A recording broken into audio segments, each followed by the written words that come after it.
think this is again a very common scenario where we are unable to stay close to our parents, and it happens that they might be on their own and suffering from a lot of anxiety because of some of the reasons that I had spoken about earlier.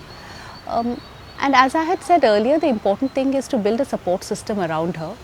If she is unwilling to move out of where she is, and it's fine, because as long as she's got her own place and she's physically well, then I think it's important that she should continue to stay in her own house. There's a lot of comfort about living in one's own home, surrounded by things that they have accumulated over the years, and have memories attached to it.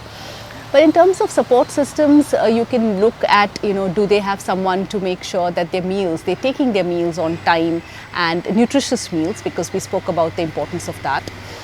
You could also look at seeing what do they do every day. We now have a lot of support systems that are available to us, and if we are able to access them, and if we are aware of where they are, things like yoga classes, things like art classes, music classes, depending upon the interest that your mother has. If there is a physical mobility challenge, if she's not able to move out as much as before because there is a physical issue, a mobility issue, then see if you can find someone like a regular auto driver. This has certainly been done by a lot of other patients and their relatives, where a regular auto driver is hired to pick her up and take her for a particular class or the temple, or to visit somebody and bring her back home.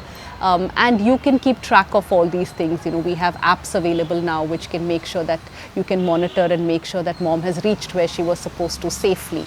So that would reassure mom that you are tracking her and you're making sure that she's reached somewhere safely, because this is the other fear that they have. I won't just sit in an auto and go somewhere. So knowing that you're tracking her is going to reassure her. So I think it's about finding out what are the changes that have happened more recently. If there is a traumatic event that which has preceded this anxiety, then it is important to address that traumatic event. If it's a bereavement, if it is a robbery that has happened which has caused the person to become anxious, then these are all things that we've got to practically address. Looking at reinforcements, CCTV cameras, things like that, which would reassure her that you're trying to minimize and make sure that things like this don't happen again.